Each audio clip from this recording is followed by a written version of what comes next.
किया गया है। बंदहूँ संत असज्जन चरना, दुख प्रद उभय बीच कछु वरना। बिछुरत एक प्राण हरि लेई, मिलत एक दुख दारुण देही। अब मैं संत और असंत दोनों के चरणों की वंदना करता हूँ। दोनों ही दुख देने वाले हैं, परंतु उनमें कुछ अंतर कहा गया है।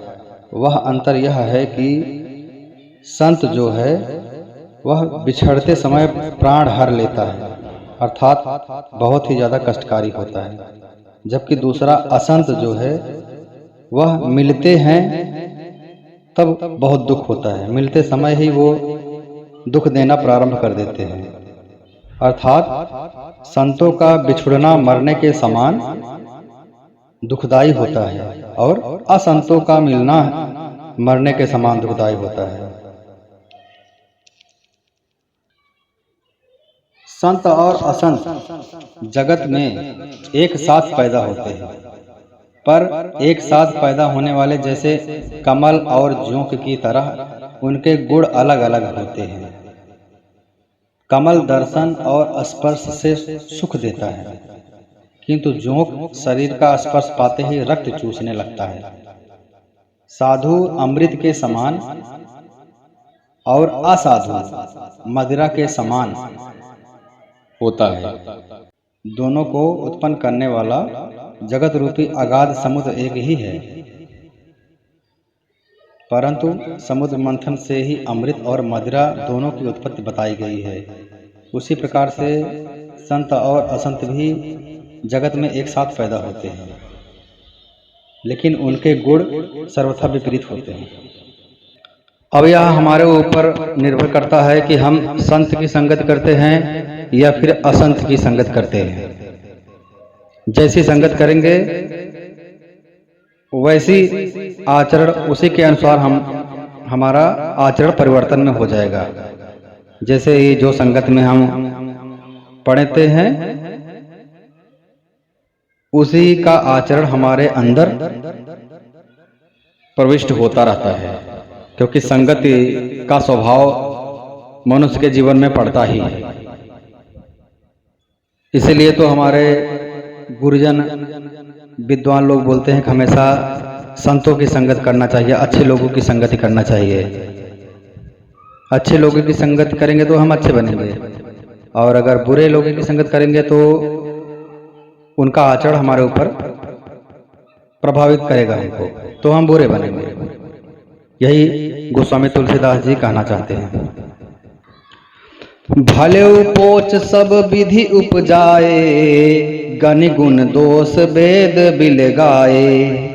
कहीं वेद इतिहास पुराना, विधि प्रपंच गुण अवगुण साना। भले बुरे सभी ब्रह्मा के पैदा किए हुए हैं। ब्रह्मा ने ही एक साथ पैदा किया हुआ है। भला भी बुरा भी, अच्छा भी बुरा भी, संत भी असंत भी, गुण भी अवगुण भी, सब एक साथ पैदा हुए हैं। पर गुण और दोषों को विचार कर वेदों ने उनको अलग अलग कर दिया है। हमारे वेदों में बताया गया है क्या धर्म है, क्या अधर्म है, क्या करना चाहिए, क्या करने योग्य है और क्या नहीं करने योग्य है। वेद, इतिहास और पुराण कहते हैं कि ब्रह्मा की यह सृष्टि गुण अवगुणों से सनी हुई है। बालकांड का यह बहुत ही फेमस चौपाई है, बहुत ही फेमस चौपाई है। आकर 4,84,000 जात जीव जल थल नभवासी। सिया राम मैं सब जग जानी, करह प्रणाम जोर जुग पानी। 84 लाख योनियों में 4 प्रकार के स्वेदज, अंडज, उद्भिज, जरायुज जीव जल, पृथ्वी और आकाश में रहते हैं। उन सब से भरे हुए इस सारे जगत को श्री सीताराम मैं जानकर मैं दोनों हाथ जोड़कर प्रणाम करता हूँ। करन चाहूँ रघुपति गुण गाहा, लघुमति मोरि चरित अवगाहा। सूझ न एकं अंग उपाऊ, मत मति रंक मनोरथ राऊ।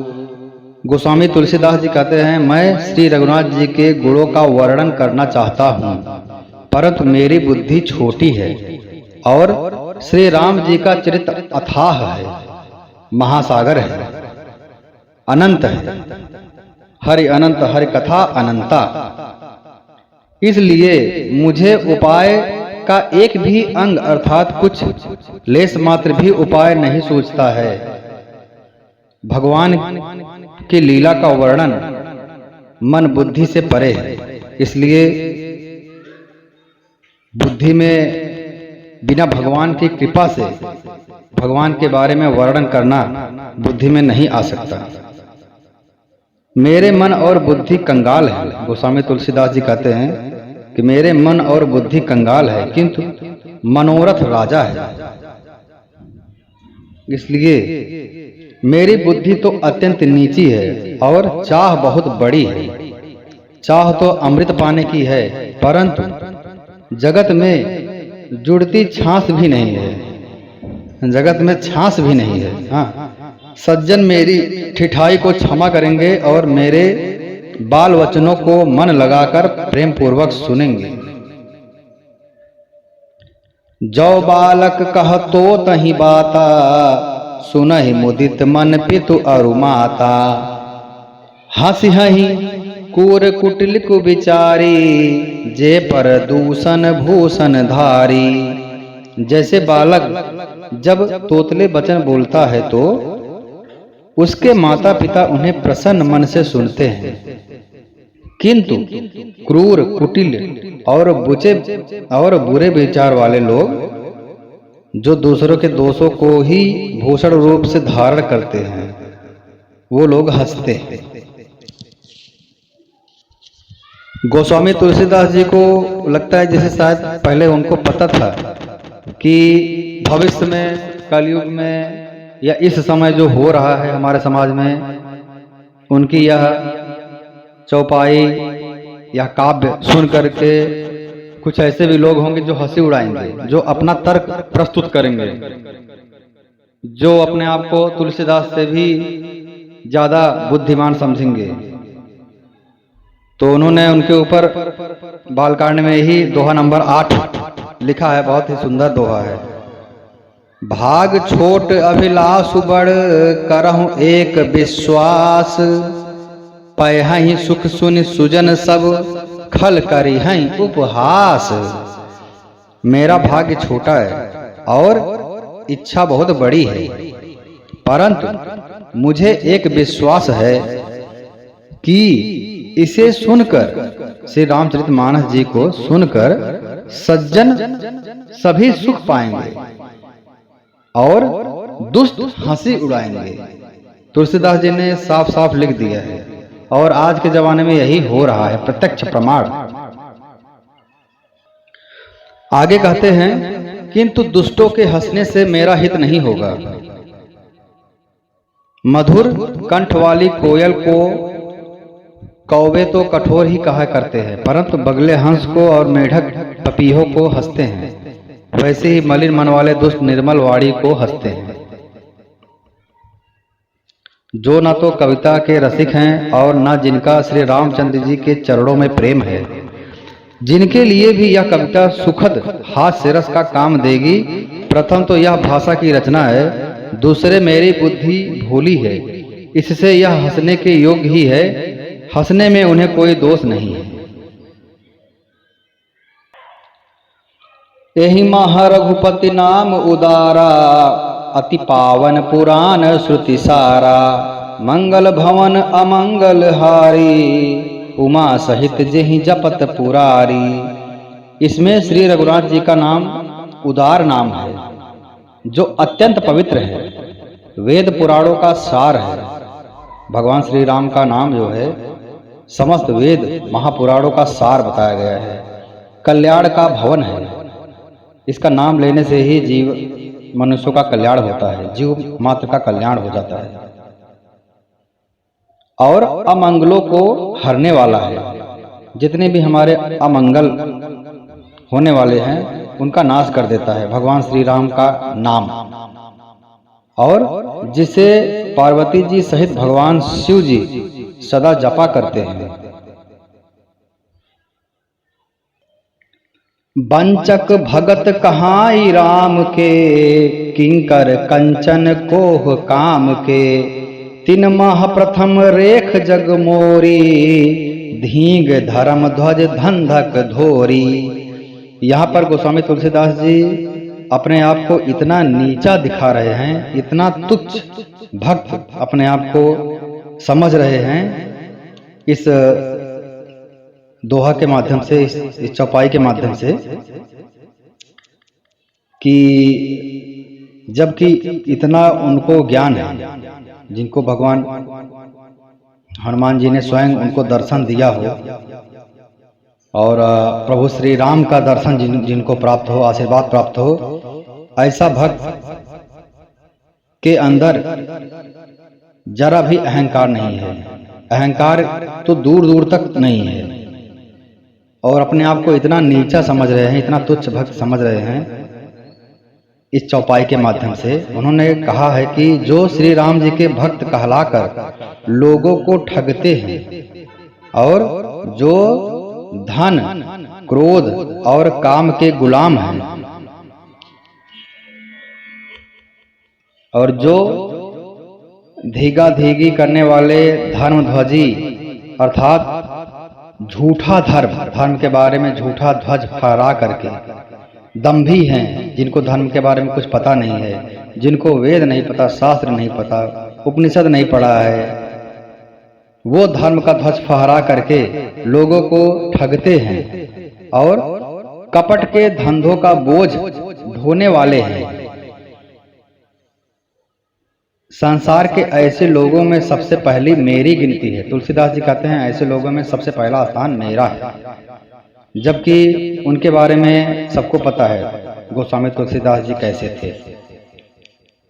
और वास्तव में जो लोग हैं वो अभी कलयुग में इस समय बहुत देखने को मिल जाएंगे। इस तरीके के लोग जिनको कुछ भी नहीं पता है फिर भी वेद व्यास जी की गद्दी पर बैठ करके प्रवचन सुना करके पैसा लूटते हैं और बहुत सारा खा करके पड़े हुए।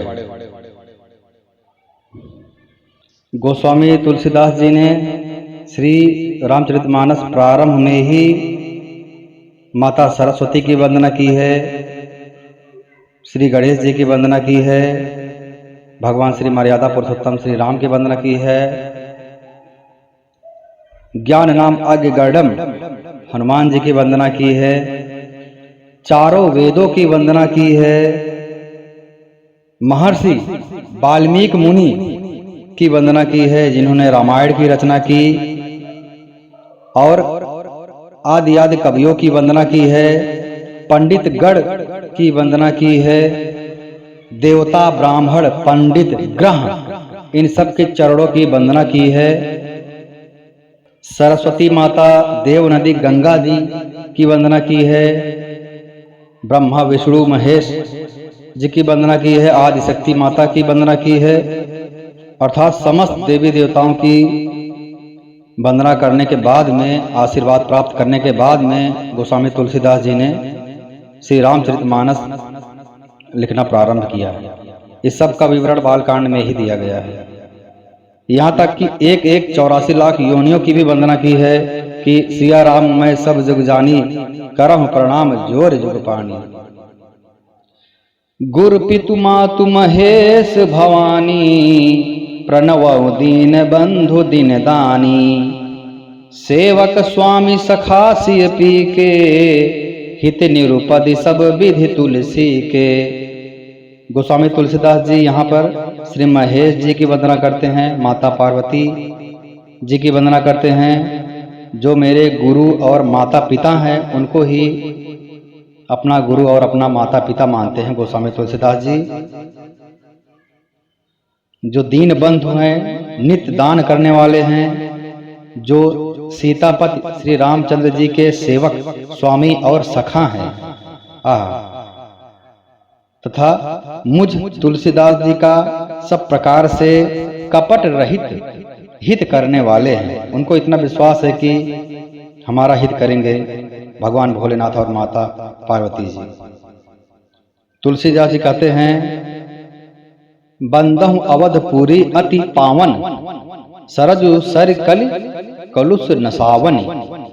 मैं अति पवित्र श्री अयोध्यापुरी और कलयुग के पापों का नाश करने वाली श्री सरजू नदी की वंदना करता हूँ। फिर अवधपुरी के उन नर नारियों को प्रणाम करता हूँ जिन पर प्रभु श्री राम जी की ममता थोड़ी नहीं है, अर्थात बहुत ज्यादा है। उसके बाद तुलसीदास जी ने कौशल्या की वंदना की, श्री दशरथ जी की वंदना की जिनका श्री रामचंद्र जी के चरणों में सच्चा प्रेम था।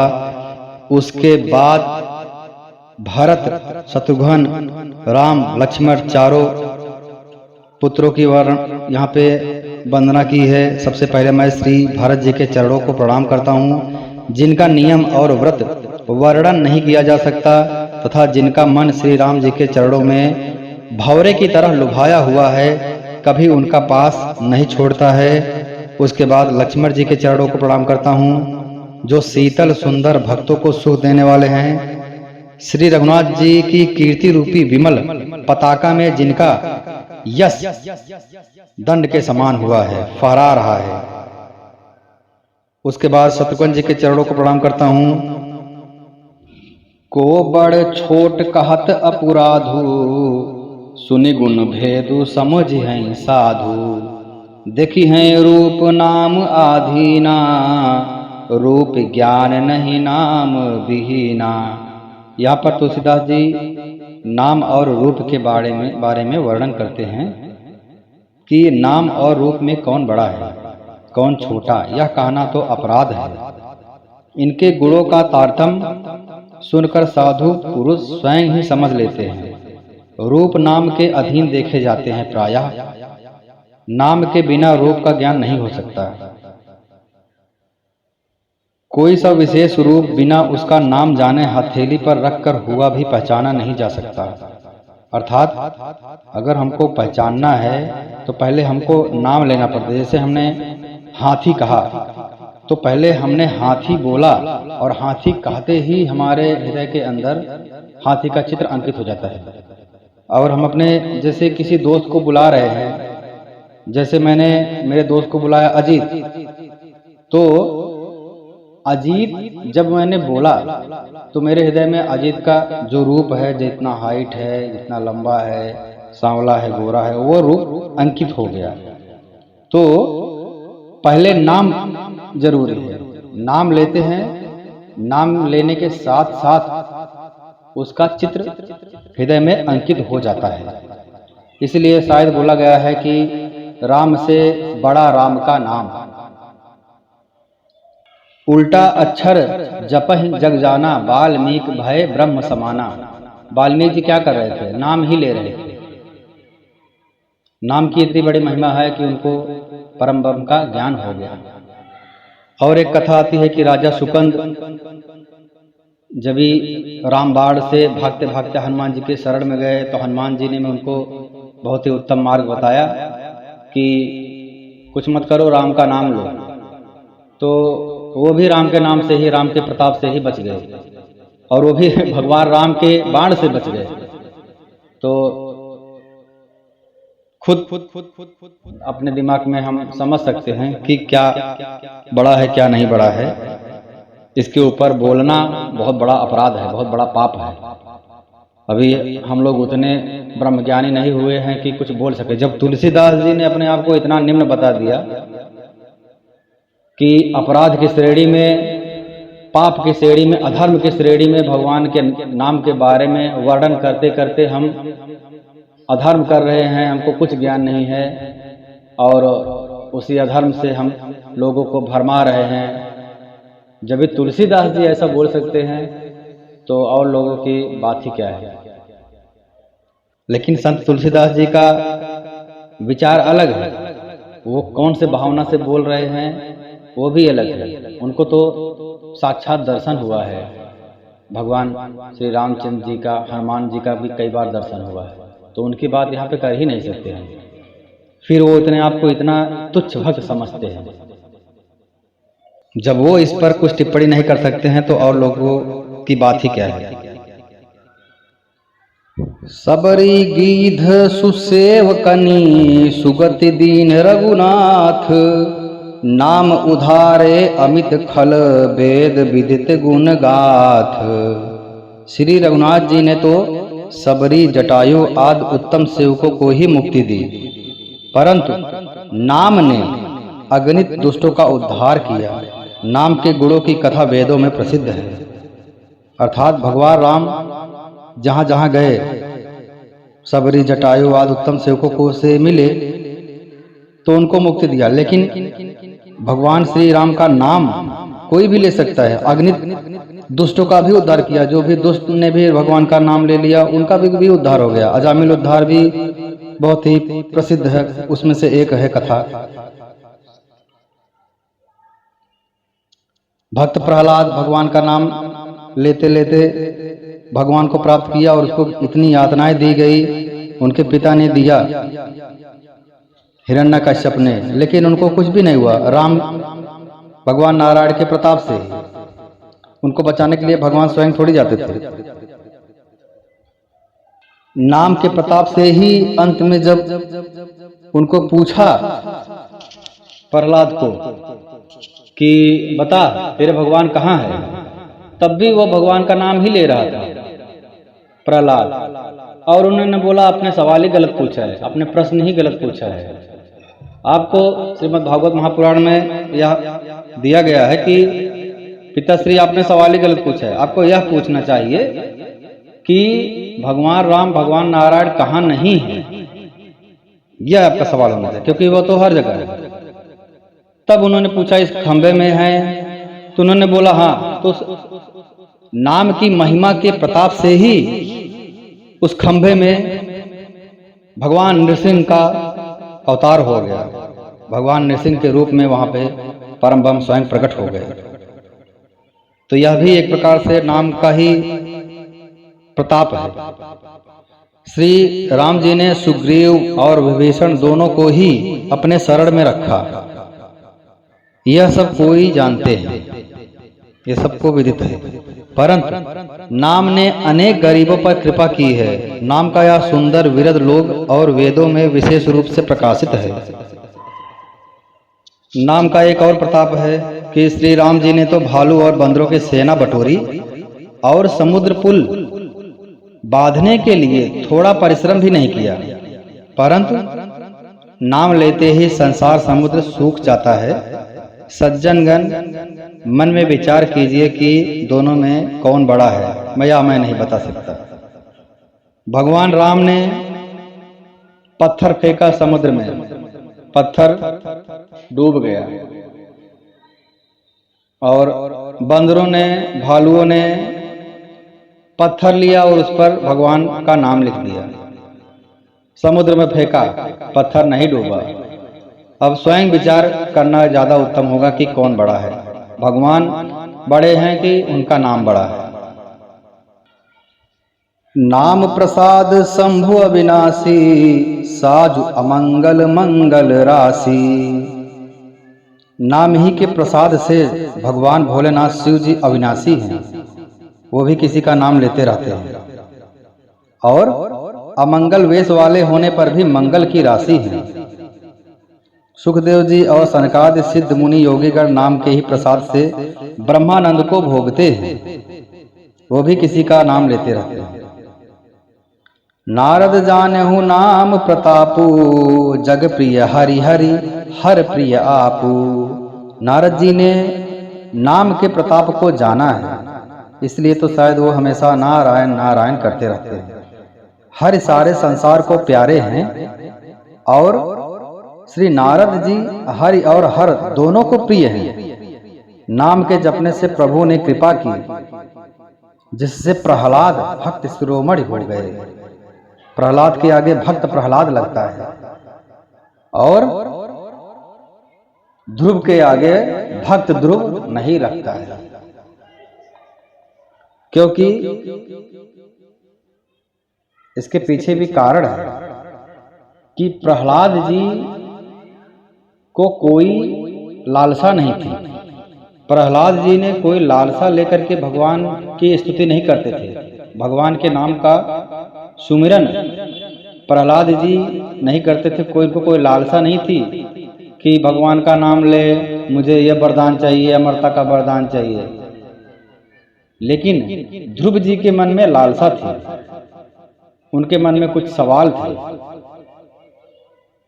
शायद इसी के कारण ध्रुव के आगे भक्त ध्रुव नहीं लगता है, परंतु प्रहलाद के आगे भक्त प्रहलाद लगता है।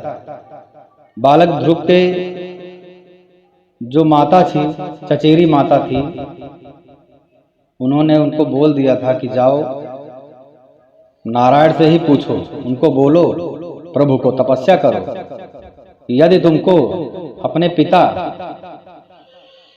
की गोद में बैठना है तो तुमको मेरे कोख से जन्म लेना पड़ेगा। तो उसी हट के कारण ही ध्रुव जी निकल गए तपस्या करने। ध्रुव का अर्थ ही होता है दृढ़, ये बात उनको लग गई। और उनके पिताजी उत्तानपाद के गोद में बैठना ही चाहते थे, इसीलिए वो निकल गए तपस्या करने। तो बाद में उनको नारद जी मिले। नारद जी ने उनको एक मंत्र दिया। मंत्र में भगवान श्री नारायण का नाम उनको बताया उनके कान में कि यही नाम लो और तुम सफल हो जाओ। तो यहाँ पर भी नाम की ही महिमा के प्रताप से ध्रुव जी सफल हुए और भगवान के दर्शन किए।